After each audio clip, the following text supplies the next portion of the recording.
Hi, I'm Amy Cervini. I'm Hillary Gardner. And I'm Melissa Stilianu. And we are Duchess. When we started singing together, we discovered that humor, collaboration, and yes, imperfection were essential ingredients for our signature style of harmony. We're setting out to explore what harmony means to creative people from all walks of life, and to learn how they find joy and success in their chosen field. Along the way, there's sure to be laughter, storytelling, and probably hijinks. That's just who we are. So, ladies and gentlemen, for our Duchess hang today, we're joined by a very special guest. We're having a goodbye party, basically. Not goodbye. We're having a see you soon. Au revoir. Oh, Farewell? yes. Not farewell. No. Because So we're long. going A bientôt. Yes. With our good friend Josh Wynn, who has done the sound for us on many occasions, specifically, though, at the Jazz Standard here in New York City. He is our special request, and they have been nice enough to grant us our wishes. And so we thought that for today's podcast, we would just do our thing with Josh, because Who is preparing to move to Canada? he is. Momentarily. Like, really, any minute. Very soon. I just have one question. Why do you hate America? How long is the podcast? Yeah, exactly. I'm kidding. It's funny you put it that way because something I've been kind of coming to terms with and trying to explain to my friends who I'm really upset to leave behind is that I'm leaving because of New York, not because of you. I'm going to miss you dearly. New York is a place that exists, and I have lived here, and I can say that I've done it. So there's that. Been there, done that. Yeah, I mean, listen, it's not for everybody. But it's a big country. Like this, I'm interested in this. I was being flip, but I'm genuinely curious. Like, I get it. People leave New York. You're leaving the country that you are from. I mean, you're defecting, basically. I think the whole idea of being an expat is very intriguing, and I always sort of thought or hoped maybe I would do it someday. And I kind of have come to realize over the years that, like, I'm not really built that way. Like, my parents are expats, and I have great friends who are expats. One at this table who's about to become an expat. Amy and Melissa are both expats. The other direction. They're from Canada to the U.S. So I'm just sort of genuinely interested in why such a huge sea change as opposed to just like, moving to Jersey or something. Well, let's say New Mexico. Right. Somewhere like California, LA. South Dakota. Yeah. Yeah, Dakota. South Dakota's beautiful. I would consider it. Okay, but I've lived there. I wouldn't recommend South Dakota. I'm glad visit. we're having this conversation now. No offense, South Dakota. A lot of prairie. Right, our Lots 7 of listeners. flat land. Yeah. We're very big in South Dakota. It's a fair question. I don't ever do things the easy way, apparently, which is certainly part of it. I used to live in Toronto. I went to university there. I went to U of T, and since I left, I've wanted to go back. Oh. I still have a number of dear friends there, and every time I go back, it feels more like home. And I haven't felt at home in New York for a long time, and that's something that I've been searching for. And it's a wonderful place. The way of life is a little more sustainable, it seems. In Toronto, you mean? Yeah. And I was reading this book of Kurt Vonnegut's letters a couple of months ago, and there was a quote in it. He wrote his friend and kind of in an offhand way said, it's more important to live in a nice country than a powerful one. And that really resonated. I have a mug. I should have had it out that says "The world needs more Canada." I like having that mug first thing in the morning. Absolutely. Just a little home reminder as I get my coffee to understand what's happening to me when I wake up in the morning. Oh yeah. So just before we started, we presented Josh with a couple parting gifts that we wanted to wait to have this for you to share in this moment, folks. You're welcome. We got a gift recently from our good friend Barry. Duchess Honey Bun. He's a Duchess Honey Bun. And he came to a show around the holidays, and he gave us all socks that say Duchess of Sassytown. He actually gave us one pair of socks, We supplemented. Yeah, share then we. I amongst thought the other two were from Hillary to us. That's true. That's what I'm saying. He gave us one. I was making up the wrong story, but that's okay. That's all right. It was very dramatic until I actually admitted the truth. Canadian, you're welcome. I'm just trying to like get So you sorry. used to Take notes. how it's going to be. So they're great socks that say Duchess of Sassy Town. And we're all wearing our Duchess socks today. And we thought it would be only fair for Josh to get a pair of Duchess socks to remember us by. Now, Josh, they are women's socks. They are lady socks. So you may have to wear them as gloves, but it will help you in the winter months Absolutely. in Canada. Should I change into them on air? Oh, maybe what we'll do is put them on afterwards and take a little photo. Yes. I think we'll do Super that. into that. I love that. Thank So you the so other much. the other gift is something I actually found in my library, and it's called How to Be a Canadian. It's a book, and there's a donut on a plate Honey on the glazed. cover, and it's pretty funny. I have to say, I don't remember where I got it or why I got it, but it's pretty funny. I think maybe I bought it for my husband, but he didn't read it. He's too Israeli. Just to help you on your way in Canada. Thank you so much. I need all the help I can get to be more Canadian. I am actually legitimately worried about the pushy New Yorker that I've turned into. Oh my gosh. Coming out. This is hilarious, people. If anyone knows Josh, you're laughing because he is Canadian. Like, there is nothing pushy or New York about this He man. looks like a lumberjack right He's now. wearing plaid. He's wearing long johns and Like, a plaid shirt. it's And it's not- not the first time we've seen him in plaid. And a No, beard. No. Yeah, And a beard. always. It's Right. not No. will I wear plaid, it's which plaid will I wear. Yeah. Dude, you're so Canadian. You have nothing to worry about. So, yes, so sweet, so, caring, and, our favorite sound man and our favorite, the voice of Duchess, if you will, almost.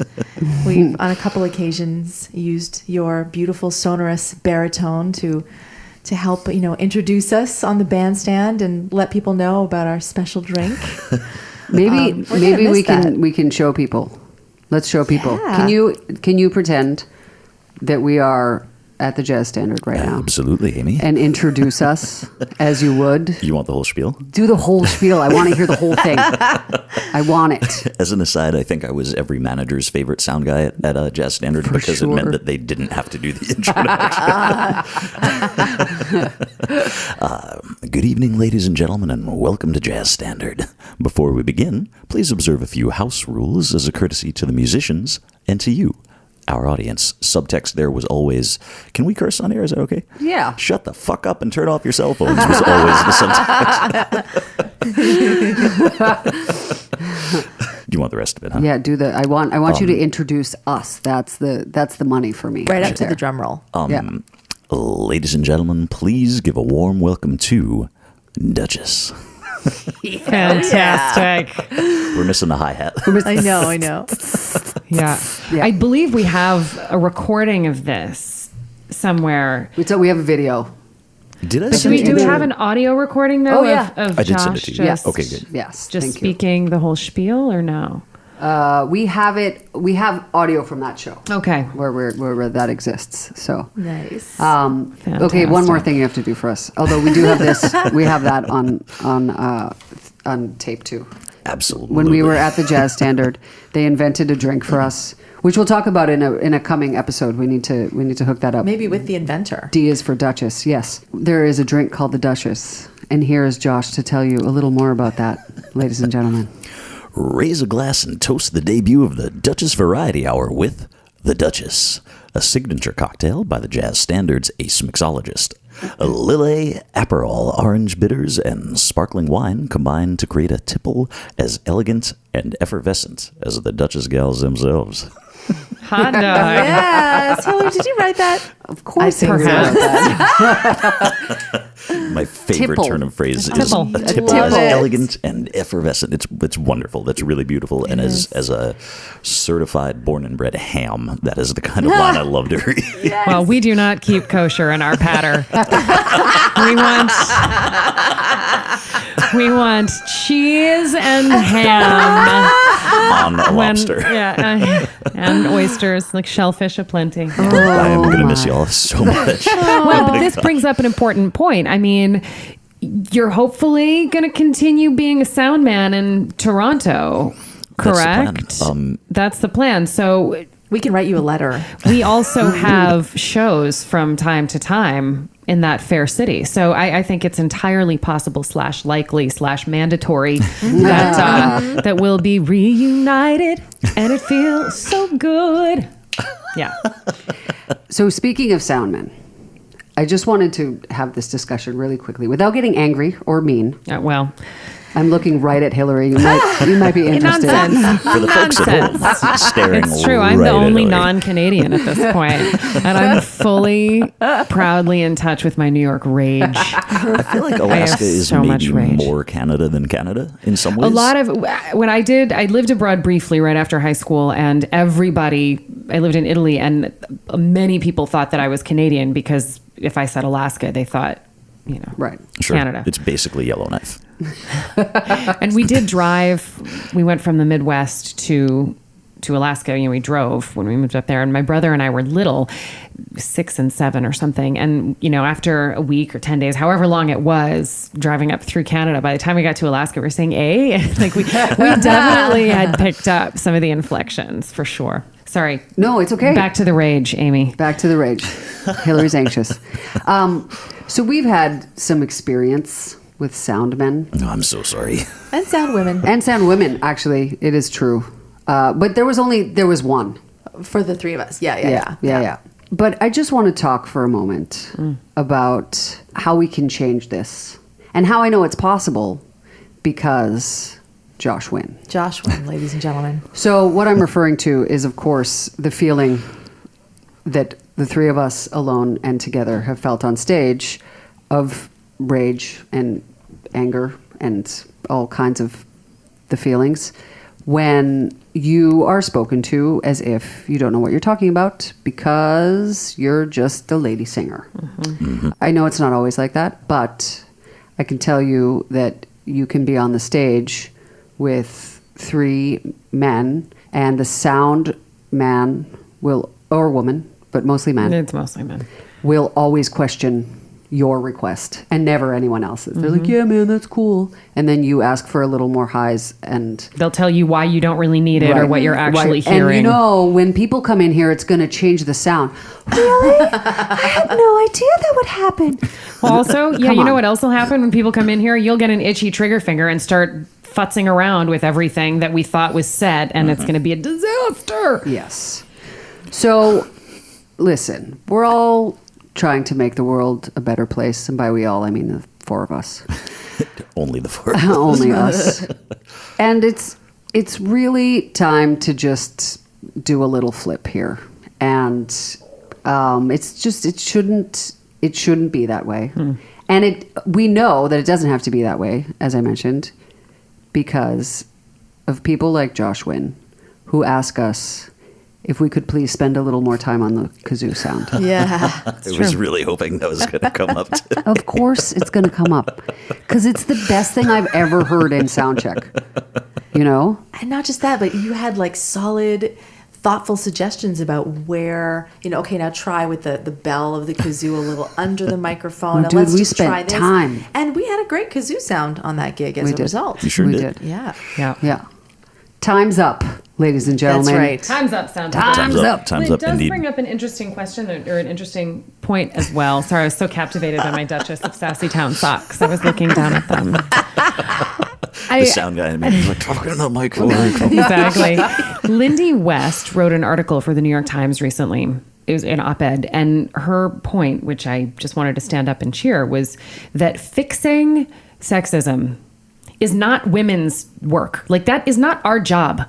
To your point, like, how do we change this situation? The truth is, we can't. We can do what we can do and be as professional as possible and align ourselves in working situations with people like Josh. And, we can do what we can do.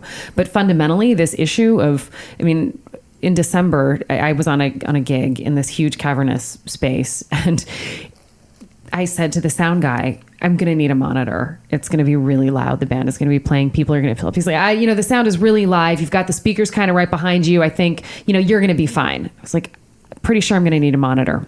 we do a little bit of a sound check, and the bass player whose gig it was, who is a man, says to the sound guy, I really think she's going to need a monitor. And the sound guy said, okay, sure, great. Let me just get that set up. I mean, it was blatant enough that I didn't say a word, and every single person in the band commented on it after the fact.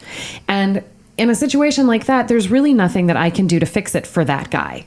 Yeah. You know, it's going to be on. Do you think one of those guys in the band, I don't know the answer to this. One of the guys in the band could have gone up to him? I mean, I guess if you don't know him, there's no point. It's like, You don't know how it's going to be received, but someone needs to tell him. Yeah. Right. I think it's kind of, you choose the hill that you want to die on, and like at the beginning of a gig, and I will say the other part of it is that the other people in the band were all men, and they were all like, wow, that was really messed up. Right. So the goofball was already outnumbered by people who were aware and creating a different culture. Right. So, I mean, I do think that there is kind of a shift, but I don't know really what the answer is, except for, all of you unwoke men who do sound should be listening to our podcast and listen to Josh Wynn. If the young lady asks for a monitor, you give her a monitor. That's going to be, I mean... Also, if the old lady does. Yeah. Because I'm headed much more in that direction these days. Can we rewind like 7 seconds so I can rephrase that? If anyone asks for a monitor, they get a monitor. It doesn't if the cat, if the house, like if the venue's cat asks for a monitor, you give them a monitor. Well, it's no skin off your nose, really. Like if you're there and you have the equipment. I mean, it wasn't an insane request. Right. There are insane requests. Oh, many of them. Many of them. Yep. But something as fundamental as, I mean, it was years where I was like, hold on. I'm not difficult because I would like to hear on a gig. I mean, I lost count of big band gigs, various things that I'd go home like hoarse because I didn't insist on enough time to like get sound where it made any sense, because I just didn't want to take up that much space, and I didn't want to be difficult, because if you're the woman and you're the singer, then you're difficult. Right. And I'm past that now. Yes. I think we have no problem taking up space and insisting, and yeah. It's it's a tough thing. It's come to be what we expect. Which is not a pleasant thing to walk into the gig doing. Yeah. I remember on a gig in Boston, at the club that will remain nameless, but is one of two of the big clubs in Boston. I was using this very mic, and you can attest. You can help me out with this and help me feel a little, even more confident in my point of view. Singing into this, microphone, and just, man, I said to the sound man, who had been very nice to me, and was throughout this this conversation, it sounds a little shrill to me. Is there anything we can do with the EQ? He said, no, that's just the sound of your voice. Oh. And he was, but he said it in the nicest, and I was like, I was so shocked, and it was a number of years ago, and I was, I wasn't green, but I just, didn't say anything, but it's really stuck with me that it could be the case that someone has a voice that has it. I don't know, but I don't think that's ever the right. Just pushes all of my buttons. Yeah. Right. There's such a connotation behind that of like, oh, well, you're a shrill woman, and that's you can't say that. Yeah. And also your voice is anything but shrill. Thank you. That's what I was waiting for. Yes. You knew I'd get there eventually. Yeah. No, I wish I had handled I'm that a soprano. differently. God damn it. I mean, as I sound like I'm a chain smoker, I'm a soprano. God damn it. I sometimes Lauren sing McCall, it is you. It's the nicest thing anybody's ever said to me, Josh. Well, keep me around for another 20 minutes or so. I've got a couple more. Yeah. I just love it when they, when sound people just assume that you don't know what you're talking about, especially when you're asking for something semi-specific. I mean, I'm not saying like take down, such and such frequency. I'm not there yet, but I have some experience in that, and it's it usually gets shut down. And I'm not the only one. I remember hearing Ingrid Jensen talk about this, and really, the sound guy's just like, she's like, I'm going to use the mute here, and you're going to need to do this, and people giving her attitude about it. I mean, like, people know what they need, especially when they're at that level. I'm not there yet, but I can. Yeah, you are. I don't have a shrill voice. Well, people pay you to show up and do your job and sing, so like everyone has room to grow. Like that's true for everybody at any stage. But like you're there because you were asked to be there and you're getting paid to be there, and you need to have the resources that you need to do your job. And that's literally the job of a sound person. I mean, that's actually your job description. Right. I have kind of complicated thoughts about this. Like I've seen this happen many times where whether I've been at shows or I've been working with other sound people and they have exhibited the behavior that you were talking about. And it's really disquieting. I have also been in situations where I mixed a formerly fairly prominent like 80s kind of folk rock guy who I will not say his name, partially because I can't remember. But only partially. Right. Yeah. I mixed this guy a couple of years ago and he was asking for very specific EQ changes in his monitor. And I was trying to do them for him until about 10 minutes into this process when I realized he can't hear anything. And what he's asking for is like actually A, doesn't exist, and B, doesn't make any sense. So I don't know if I'm breaking like the magician's code by saying this, but there's a phenomenon in the sound world called giving them the old phantom knob. They're like, oh yeah, does this sound better? You're not turning anything. Right. So like sometimes that is a legitimate thing. Yeah. Right. But you know, I have seen this happen to a lot of women, and I feel like as a 32-year-old white American male, I kind of don't get to have an opinion on this. Hold on, you're 32?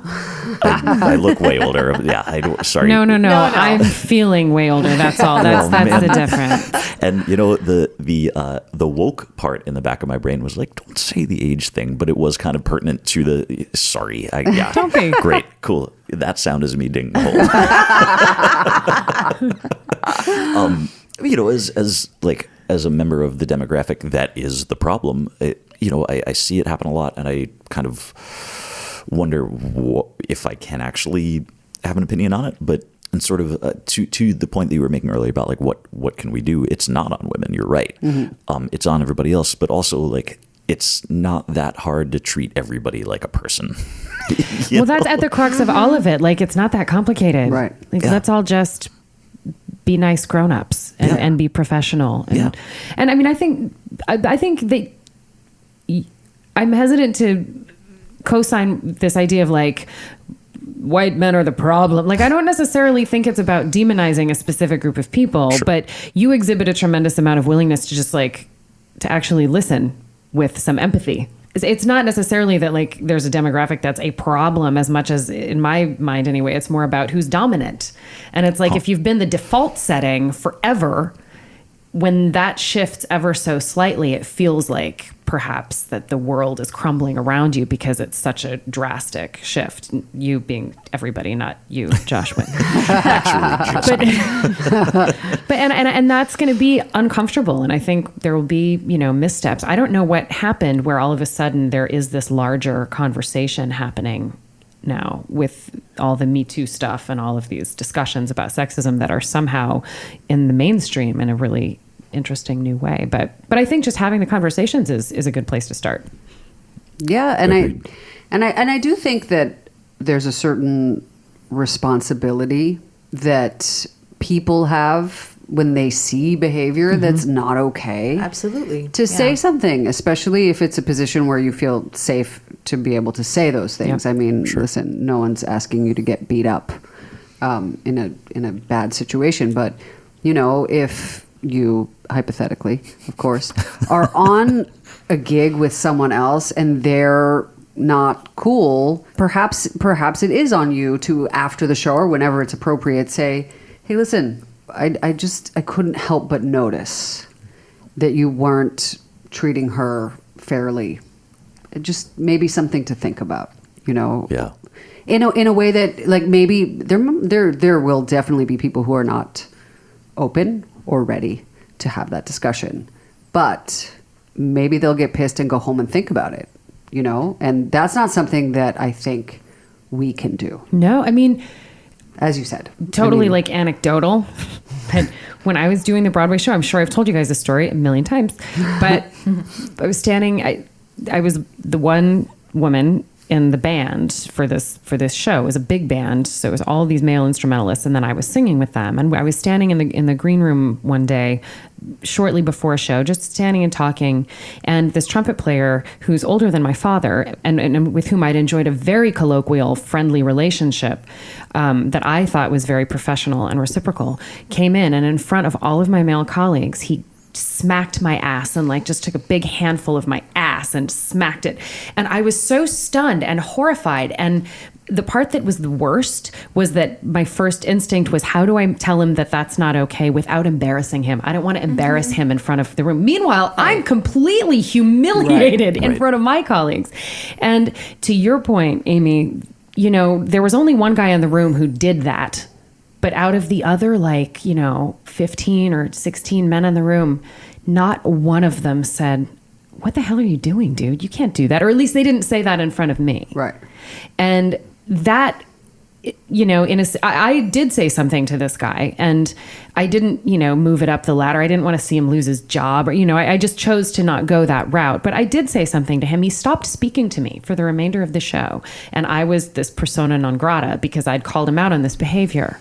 Now, I did stand up for myself, but it didn't change the fact that this thing happened in the first place, that he felt that that was a sanctioned thing to do. And clearly, my telling him that it's not okay didn't resonate as, wow, that's not okay. It resonated as, wow, she's not cool. She's a pain in the ass. Right. The only thing that might have moved the needle for him behaviorally is if one of his peers said, you can't do that. Right. Here's why that's not okay. Yeah. And most of, men that I talked to afterwards, a lot of them were very sympathetic. They were embarrassed on both of our behalves. They made a lot of the right noises. But to your point, we have an obligation collectively to act on one another's behalf if we see something in it. And that didn't happen. And I think that the failure of men to call out their peers on that kind of behavior over so many generations is why people think it's okay. Yeah. And we as women can't fix that. Yeah. Right. And it speaks directly to the example earlier of the gig where you asked for a monitor and the guy wouldn't give you a monitor until the bass player said, hey,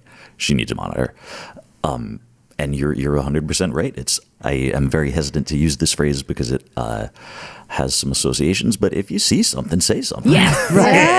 Yeah. That's what Stand we're trying clear to of the teach closing our doors, kids. please. Yeah, right. Yeah. It's so important. Stand up. Well, and I know you guys both speak have up. sons. Amy, you have a daughter and a son, but that's always the thing we have to teach little girls and empower little girls. And that's all great. And that's true. We also have to teach little boys. Yeah. I feel like that's Big very time. often left out of this kind of, it might be shifting now, but it's, we get so many lessons and instructions about how to protect ourselves, how to stand up for ourselves, protect ourselves. I don't recall the same cultural narrative to my male peers about how not to be that asshole that grabs a woman's butt at work. Yeah. That needs to be as much a part of the conversation. Totally. Absolutely. And I have to give my parents a lot of credit for it. That was something that was stressed when I was growing up. And it's really important. It's so important. I mean, very much to your point, how can you change the behavior if you're not trying to change the behavior? Right. And I think at one point it used to be that you could just, if you led by example, that was enough.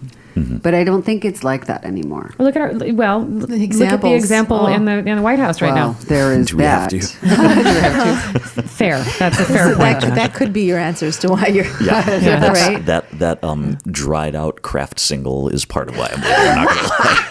Yeah, been saving that one for the podcast. Yeah. Well, and you know what? That's the title of this podcast. That dried out Kraft Single is why I'm moving to Canada. On that bar, 3 parts. It's so good. Thanks for tuning in to this episode of Harmony and Hijinks. You can buy Laughing at Life wherever music is sold and through our website, duchesstrio.com. Follow us on Twitter, Instagram, and Facebook at Duchess Trio. And please subscribe to this podcast on iTunes, Stitcher, or your favorite podcatcher. See you next time on Harmony and Hijinks.